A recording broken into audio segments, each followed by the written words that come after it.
Assalamualaikum warahmatullahi wabarakatuh. Salam sejahtera untuk kita semua.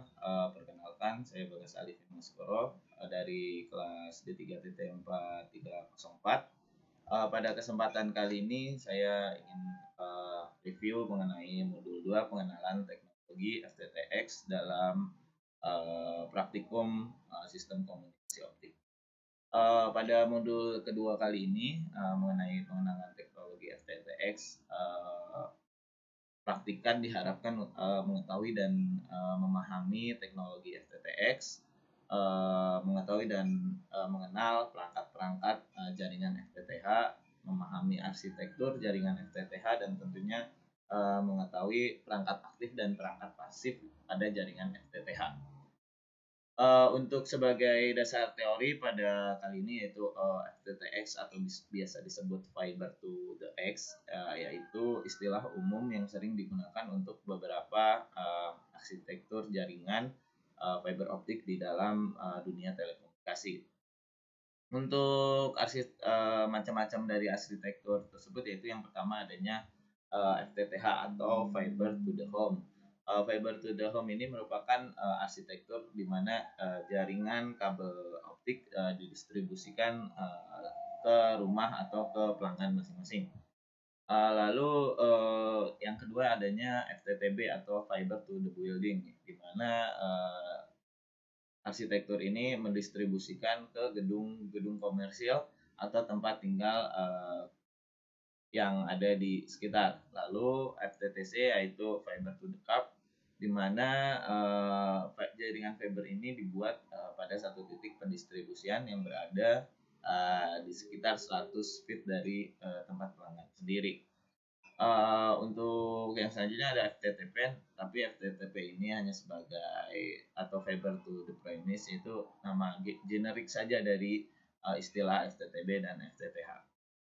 Baik, kita akan masuk ke dalam jaringan FTTH atau fiber to the home.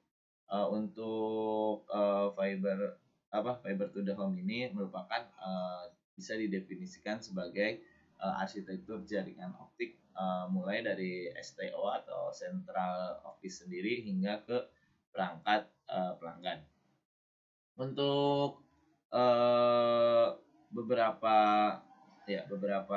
segmen yang atau pada jaringan FTTH ini memerlukan beberapa perangkat.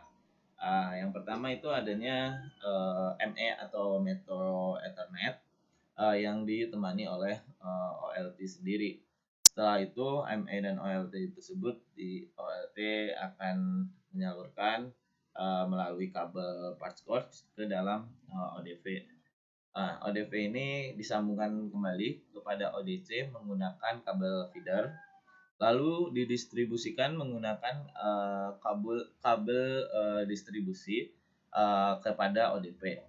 Setelah di ODP, dikarenakan OTP dan roset sudah tidak digunakan karena adanya menimbulkan redaman yang sangat besar sehingga sering adanya gangguan, jadi dari ODP langsung kepada ONT.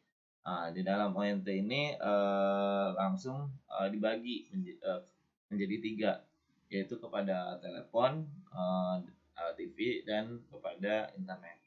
Untuk kabelnya sendiri di dalam ONT sendiri ini menggunakan untuk internet menggunakan RJ45, untuk TV menggunakan STB, dan untuk telepon menggunakan RJ11 seperti itu. Baik, kita akan membahas satu persatu terkait dengan perangkat yang ada di dalam jaringan FTTH sendiri. Yang pertama perangkat aktif yaitu OLT atau yang biasa disebut dengan optical line termination, di mana OLT ini sendiri berfungsi sebagai titik akhir atau endpoint dari layanan jaringan optik pasif gitu. Perangkat OLT ini memiliki 3 fungsi. Yang pertama yaitu mengubah sinyal elektrik menjadi optik, lalu sebagai alat multiplexing, dan yang ketiga sebagai penyedia slot PON atau passive optical network. Di dalam OLT ini mungkin semua dari STO memiliki uh, OLT gitu ya. Dan untuk kalau di daerah-daerah terpencil, mereka menyebutnya dengan mini OLT. Baik, yang kedua adanya ODF atau Optical Distribution Frame ya, di mana perangkat ODF ini sebagai tempat peralihan dari kabel optik dari outdoor dengan kabel fiber optik indoor, dan atau sebaliknya gitu.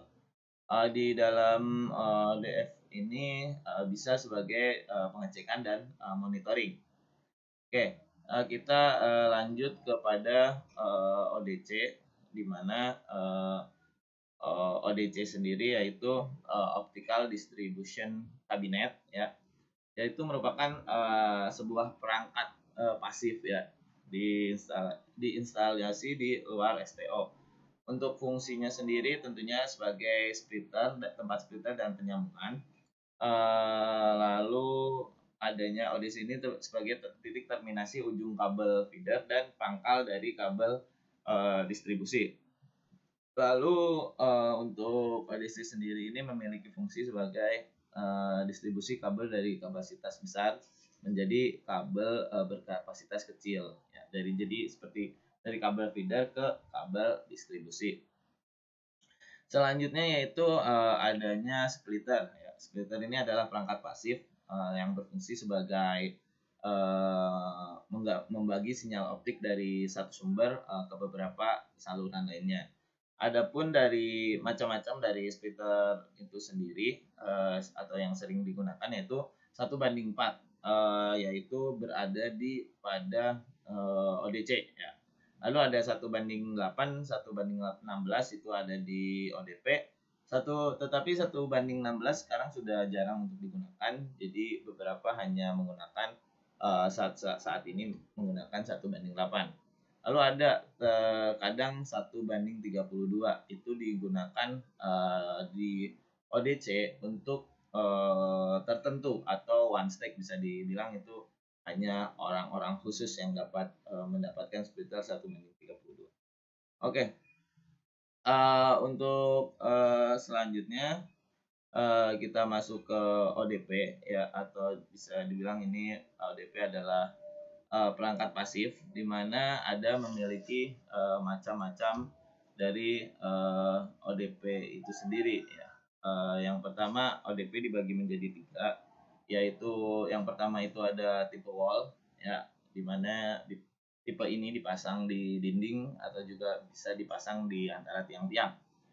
Lalu yang kedua ada tipe pedesta, di mana tipe ini diinstal di permukaan tanah atau digunakan untuk instalasi kabel drop bawah tanah dengan tentunya dilindungi oleh pipa-pipa. Lalu yang ketiga adanya tipe closure. Jenis ini sangat fleksibel, bisa dipasang di bawah tanah atau kadang terdapat di antara tiang-tiang. Seperti itu. Nah, karena OTP dan roset sudah tidak digunakan lagi, mungkin kita langsung kepada ONU atau ONT, Optical Network Unit, atau bisa disebut kita bisa sering melihatnya yaitu modem WiFi.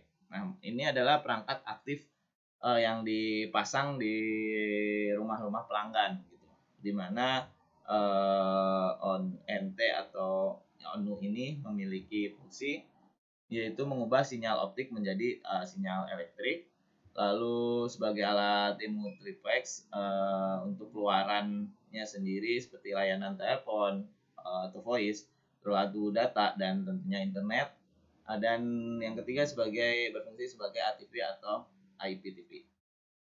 Nah, mungkin itu yang bisa saya sampaikan pada kesempatan kali ini terkait dengan modul 2 ya.